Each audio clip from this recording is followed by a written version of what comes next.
Aunty please मुझे जाने दो। मुझे कांदा बटाटा बेचना है और उन पैसों से पापा का इलाज करवाना है। उसके बाद मुझे खा लेना, मैं आ जाऊंगी पक्का। टिमटिम अपनी माँ और बाप के साथ एक झोपड़ी में रहती थी। टिमटिम बहुत ही समझदार और होशियार बच्ची थी।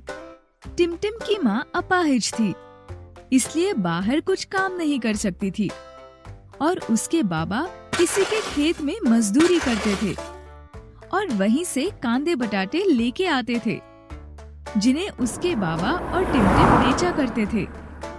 एक दिन की बात है, टिमटिम के बाबा की तबीयत बहुत खराब हो गई और अब पैसे की जरूरत थी उनके इलाज के लिए। माँ आप चिंता मत करो, आज मैं सारे कांदे बटाटे बेच के आ जाऊंगी, जिससे ज्यादा पैसे मिलेंगे और हम बाबा का इलाज करवा सकेंगे। हाँ मेरी बच्ची, काश मैं भी कुछ कर सकती तो। माँ आप चिंता मत करो, बाबा का ध्यान रखो, मैं आती हूँ। टिमटिम ये बोल के घर से चली जाती है, लेकिन टिमटिम के मन में घबराहट होती है कि आखिर सारे कांदे बटाटे खरीदेगा कौन। ऐसे ही टिमटिम चलती रहती है। आगे उसे एक होटल दिखी। टिमटिम ने सोचा, क्यों ना होटल के मालिक से पूछूं, अगर वो ये खरीद लेगा तो समस्या खत्म हो जाएगी। मालिक, क्या आप ये कांदे बटाटे खरीदोगे? मेरे बाबा की तबीयत ठीक नहीं है, मुझे पैसे की जरूरत है। अरे ओ बच्ची, ऐसे बोलना कि मुझे भीख चाहिए तो तुझे मैं दे दूंगा। ये तेरे महंगे कांदे बटाटा कौन खरीदेगा? मैं तो मंडी से सड़े गले खरीदता हूँ आधे पैसे में। नहीं, भीख मांगना पाप है, मेरे बाबा ने कहा है। मुझे नहीं चाहिए भीख। टिमटिम वहाँ से चली जाती है और आगे चलते चलते टिमटिम बहुत थक जाती है। उसे एक नदी के पास एक घर दिखता है। वो उसके अंदर जाती है। वहाँ एक बदमाश लड़का होता है मोंटी, जो कि अकेला था उस समय, क्योंकि उसकी माँ बाजार गई थी। मुझे पानी पीना है, अगर पिला दो तो। छी, कितनी गंदी लग रही हो तुम, जाओ यहाँ से, वरना अभी तुम्हें ऐसा मजा चखाऊंगा कि तुम्हारी नानी याद आ जाएगी तुम्हें। प्लीज, मुझे बहुत प्यास लगी है। टिमटिम बेचारी उदास रोने लगती है और वहाँ से चली जाती है। चलते चलते टिमटिम बहुत थक जाती है। आगे चलते चलते वो रास्ता भूल जाती है और एक जंगल के रास्ते से गुजरने लगती है, जहाँ हवा चल रही होती है और ठंड के मारे उसे बुखार हो जाता है। वो रोते रोते चल रही थी कि अचानक उसे किसी के हंसने की आवाज आती है। टिमटिम डर जाती है। मैं तुझे खा जाऊंगी। आंटी प्लीज मुझे जाने दो, मुझे कांदा बटाटा बेचना है और उन पैसों से पापा का इलाज करवाना है। उसके बाद मुझे खा लेना, मैं आ जाऊंगी पक्का। चुड़ैल को ये सुनकर दया आ जाती है।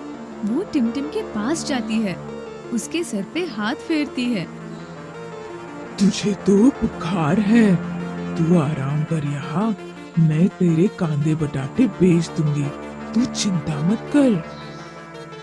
लेकिन आंटी आप तो चुड़ैल हो, आप अच्छी कैसे हो सकती हो? चुड़ैल हमेशा बुरी होती है, ऐसा किसने कहा? मैं भी एक माँ हूँ, समझी? चुड़ैल तुरंत अपना हुलिया बदल लेती है और अब वो साधारण औरत बन जाती है और फिर वो चुड़ैल कांदा बटाटा बेचने चले जाती है। वो चलते चलते बहुत दूर एक हॉस्पिटल के बाहर आ जाती है और वहाँ जाकर वो आवाज देती है, कांदे ले लो, बटाटे ले लो। इतने में नर्स आ जाती है। यहाँ चिल्लाने का नहीं, चले जाओ यहाँ से, वरना धक्के मार के निकाल दूंगी। चुड़ैल को ये सुनकर गुस्सा आ जाता है और वो चुड़ैल बन जाती है और उस नर्स को उल्टा लटका देती है। डर के मारे बाकी सब लोग भी सारे कांदे बटाटे खरीद लेते हैं और फिर वो पैसे लेके चुड़ैल टिमटिम के पास आ जाती है और उसे देती है और कहती है, जा, ये पैसे अपने बाबा के इलाज में ले ले, लेकिन याद है ना, तुझे वापस यही आना है, मैं तुझे खाऊंगी। हाँ, मुझे याद है आंटी, मैं जरूर आऊंगी। टिमटिम ये कहकर पैसे लेके उससे बाबा की दवाई लाती है और कुछ खाने का सामान लेके घर चली जाती है। घर पहुंचकर उसकी माँ उसको सब पूछती है तो टिमटिम सब बता देती है। उसके बाद टिमटिम अगले दिन माँ से कहती है, माँ, आप अपना और बाबा का ध्यान रखना, मैं जाती हूँ। टिमटिम की माँ कुछ समझने की कोशिश करती उससे पहले टिमटिम वहाँ से चली जाती है और चलते चलते वही जंगल में पहुँच जाती है जहाँ उसे वो चुड़ैल मिली थी और वहाँ जाकर टिमटिम चिल्लाने लगती है, चुड़ैल आंटी कहाँ हो आप? कहाँ हो? जल्दी आओ। चुड़ैल वहाँ आ जाती है। टिमटिम, तुम तो मुझे ऐसे आवाज दे रही थी मानो जैसे तुम्हें पता ही नहीं कि मैं तुम्हें खाने वाली हूँ। आंटी, मुझे सब पता है, लेकिन मैं चाहती हूँ कि आप मुझे जल्दी खा जाए, क्योंकि अगर बाबा और माँ को पता चल जाएगा, वो मुझे ढूंढते हुए यहाँ आ जाएंगे। ऐसे कौन अपनी मौत को गले लगाता है? बहुत ही बहादुर लड़की है तू तो, लेकिन अब मैं तुझे नहीं खाऊंगी। वो क्यों चुड़ैल आंटी?